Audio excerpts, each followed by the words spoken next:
বাংলাদেশের একটা শ্রেণী আছে যা ইরানকে খুব ভালোবাসে আর বলে ইরান হলো ইসলামী রাষ্ট্র। ওরা বুকার স্বর্গে বসবাস করছে। ওদের ইসলামী এলেম বলতে কিছুই নাই, আকীদা জ্ঞান বলতে কিছুই নাই, যার কারণে বলে যে ইরানে ইসলামের বিপ্লব হয়েছে। আরে ইরানে ইসলামের বিরুদ্ধে বিপ্লব হয়েছে। তারা সালাফিদেরকে হত্যা করেছে। ইরানে যদি জানতে পারে আহলে হাদিস আকীদার কেউ আছে, সালাফি আকীদার কেউ আছে, সঙ্গে সঙ্গে হত্যা করবে। শুধু তাই না, একটু ইঙ্গিত দেই, এই ইরান ইয়ামানের হাউসি বিদ্রোহীদেরকে অস্ত্র দিচ্ছে মক্কা মদিনায় আক্রমণ করার জন্য।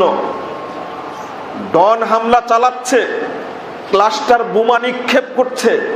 এই সমস্ত বোমা, অর্থ এবং অস্ত্র উভয়টা সরবরাহ করছে ইরান মক্কা মদিনাকে দখল করার জন্য। ওরা উসমান রাদিয়াল্লাহু আনহুর কবর বাকিউল গরকাত থেকে তুলে দিবে, আয়েশা রাদিয়াল্লাহু আনহার কবর তুলে, আয়েশাকে তুলে তাকে দূররা মারবে যে জেলাকানি বহিরা, এই মনে করে তারা। এটা শিয়াদের আকীদা সম্পর্কে আমাদের না জানার কারণে ইরানের প্রতি অনেকেই ভক্তি দেখায়। নাউজুবিল্লাহ, আল্লাহ আমাদেরকে হেফাজত করুক, আমিন। বলছিলাম যেটা, যে শরীয়তের নামে যে বেদাতগুলো চালু আছে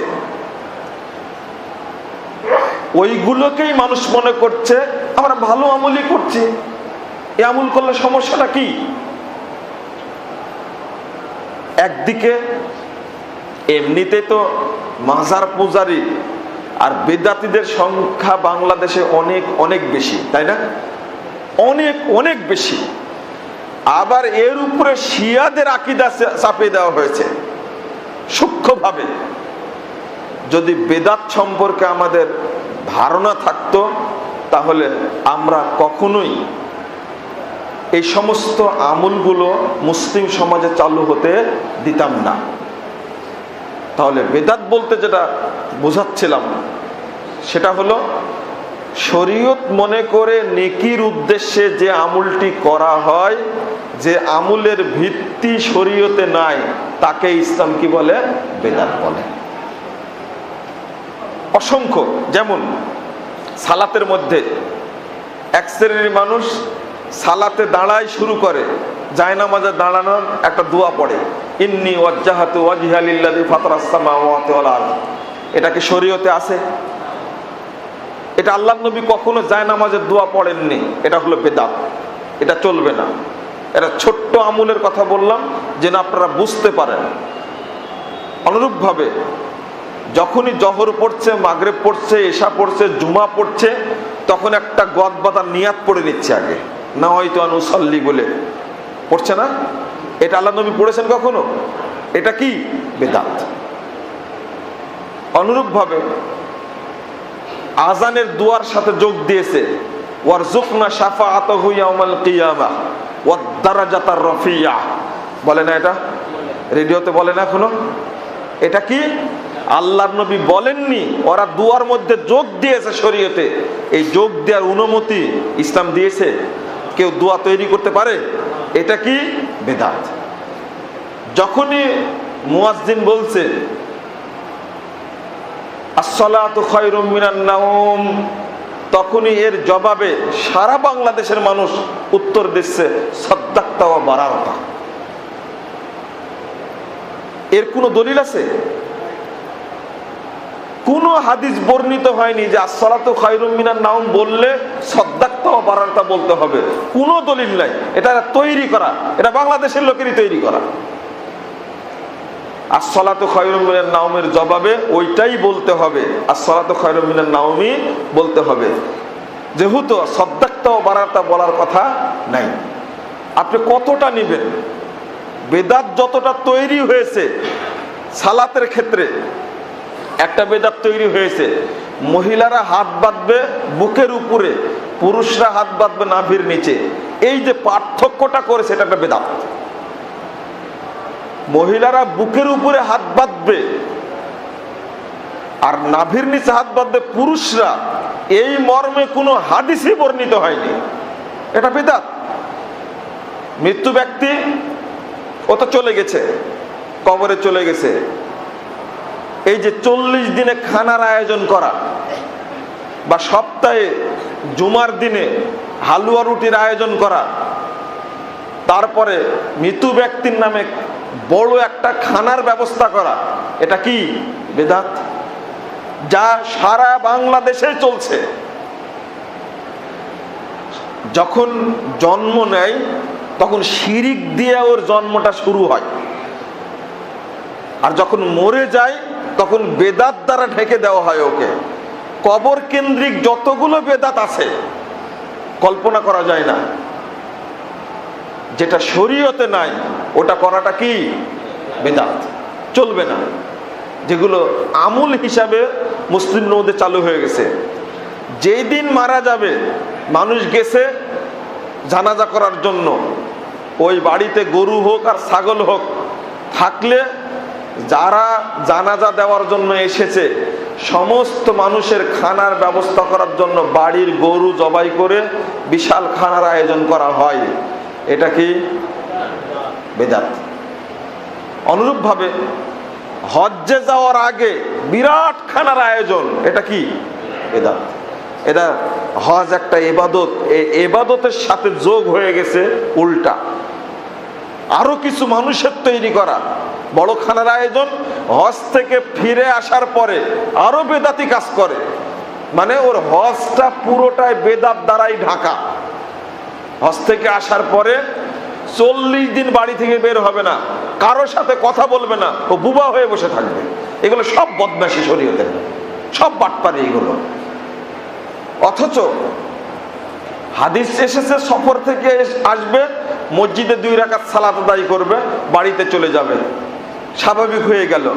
ও কোন বিধানে পেল যে 40 দিন কারোর সাথে কথা বলা যাবে না, হাট বাজারে যাওয়া যাবে না, বাড়ি থেকে বের হওয়া যাবে না? এগুলো আবার আরেকজন প্রশ্ন করছে, হাজির দিকে প্রথম তাকানোই কপালের দিকে তাকাতে হয় অথবা পায়ের দিকে তাকাতে হবে, মুখের দিকে তাকানো যাবে না। এই কয়েকদিন আগে একজন প্রশ্ন করেছে আমাকে। এইগুলোই হজ্জের সাথে যোগ হয়েছে আপনার এই বেদাত গুলো। যেমন রমাদান মাসের সাথে অনেকগুলো বেদাত যোগ হয়েছে। আমি উদাহরণগুলো দিলাম এই জন্য যেন সংক্ষেপে আপনারা বুঝতে পারেন যে বেদাত বলতে কোনগুলোকে বোঝানো হয়। রমাদান মাস আসলে সাহারির জন্য ডাকতে হবে না আজান দিতে হবে? আজান দিতে হবে, এটা হলো সুন্নাহ, ডাকাটা হলো বিদআত।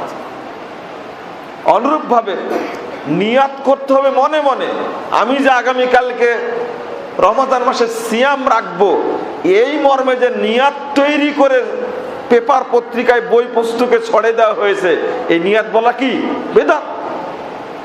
চলবে না এটা। রমাদান মাসে ওই যে মানুষের বাড়ি বাড়ি কোরআন পড়ে খাওয়া, এটা কি বেদাত? বাপ মারা গেছে, রমাদান মাসে একটা কোরআন খতমের ব্যবস্থা করলো, 20-30 জন হাফেজ গেল, যাওয়ার পরে আধা ঘন্টার মধ্যে এই বাড়িতে শেষ কভার হয়ে গেল, আর এক বাড়িতে চলে গেল, যাওয়ার পরে আর এক বাড়িতে আর একটা খতম দিল, আধা ঘন্টার মধ্যে তো খতম হয়ে যায়। 30 জন হাফেজ থাকলে তো খুব সহজ, একদিনেই রমজান মাসে 5 বাড়িতেও খতম পড়া হয়ে যায়। শেষ বাড়িতে গিয়ে বিশাল একটা খানার আয়োজন থাকে, ইফতার টিফতার করে শেষ করে, এটা কি বেদাত? বলেন তো, কোরআন নিজে যে পড়ছে নেকি তার হবে, অন্যের নামে কোরআন পড়ে বসানো যাবে না, এটা চলছে বেদাত। রমাদান মাসে কবর জিয়ারত করা দল ধরে, ঈদের দিনে কবর জিয়ারত করা দল ধরে, এগুলো কি বেদাত? চলবে না। শরীয়তের সাথে এগুলো সব সম্পৃক্ত হয়েছে। বন্ধুরা আমার, যদি আমরা বুঝতাম বেদাতে আমলের পরিণামটা কি, তাহলে আমরা আর বেদাত করতাম না। বিশেষ করে সারা বাংলাদেশে এই ফরজ সালাতের পরে মুনাজাতটা নিয়ে যে দ্বন্দ্ব চলছে, মারামারি কাটাকাটি, মসজিদ ভাগ, তারপর ঈদগাহ ভাগ হয়ে যাচ্ছে, অথচ এই বেদাতকে কেন্দ্র করে এগুলো হচ্ছে। একটু যদি জানতো, আমরা যদি টঙ্গীর মাঠের বেদাতি মুনাজাতের বিরুদ্ধে বলি, আখেরি মুনাজাত করে না, এর বিরুদ্ধে বললে খেপে যায়, কিন্তু একটু শিক্ষা ভিতরে থাকলে চিন্তা করলে পাওয়া যায়। সেটা হলো আরাফার মাঠ হলো পৃথিবীতে সর্বশ্রেষ্ঠ দোয়া কবুলের মাঠ। আল্লাহ রাসূল বলছেন খয়রুদ দুআয়ে দুআউ ইয়াউমি আরাফা। আরাফার দোয়া হলো আল্লাহর নিকটে সর্বশ্রেষ্ঠ দোয়া। আরাফার মাঠে জহর এবং আসর সালাত হয়। জহরের টাইমে আজান দিয়ে 2 রাকাত পড়া হয়, আবার সাথে সাথে একামত দিয়ে আসর 2 রাকাত পড়া হয়।